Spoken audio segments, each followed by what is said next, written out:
I'm Mark Selby. I'm Chair and CEO of Canada Nickel, and very glad to have the opportunity to talk about our Crawford Nickel Project. It's a brand new nickel sulfide discovery made just 2 years ago. In that very short period of time, we've already delineated one of the largest nickel sulfide resources ever found. We have a huge amount of exploration potential, and we're going to continue to unlock that as we move forward to build what we believe is going to be one of the largest nickel sulfide discoveries ever. We recently completed a major milestone. We completed our PEA last May, and we were very, very happy with the outcome. Over $1 billion of NPV IRR return, financial return that people look at 16%. Some of the key metrics that are really important: cash cost of just over $1 a pound, which puts us into the first quartile. All-in sustaining cash costs, so sort of all the cash expenditures that you need to do for the mine, of under $2 a pound, which compares very favorably to today's nickel prices in the $8 to $9 a pound range. One of the key characteristics of these deposits is their potential to be able to make a very high-grade concentrate. So again, we're very happy with the test work and the confirmed through in the PEA that we're going to produce two concentrates. One that's a 35% nickel concentrate.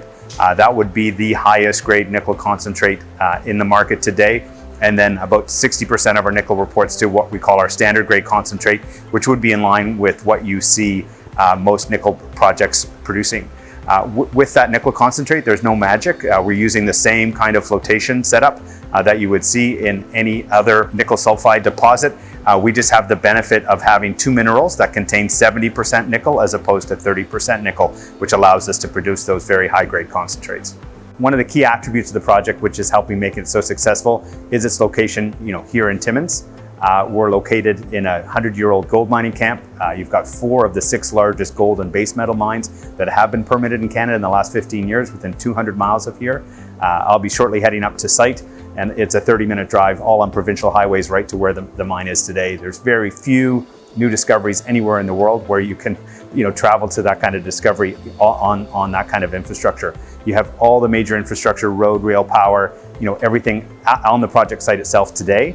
And so, in terms of being able to build the kind of large-scale project that we think we have, it's a tremendous advantage, which will save a huge amount of capital going forward. In terms of the project itself, this is not going to be a small nickel mine. When it's in operation and fully ramped up, it'll be one of the 5 largest nickel sulfide operations in the entire world. It would be the largest base metal mine in Canada, larger than Highland Valley, larger than Raglan. So again, in terms of attributes that the majors are looking for to add nickel to their portfolio, we tick a lot of the boxes. In today's environment, one of the key pieces of these deposits, and with the core behind me here, is all of that rock is made up of minerals that, when exposed to air, it spontaneously absorbs CO2. So, when people are looking for a low carbon project, we believe we'll be able to produce a net zero nickel cobalt product and a net zero iron product. Already, even not including the benefit of those rocks' ability to soak up CO2, we're in the lowest decile of the carbon curve, which again is going to be as important or more important than the cost curve for a lot of operations going forward. And when we've completed the work to quantify just how much carbon our rocks will be able to soak up, we believe we'll be a net zero carbon operation.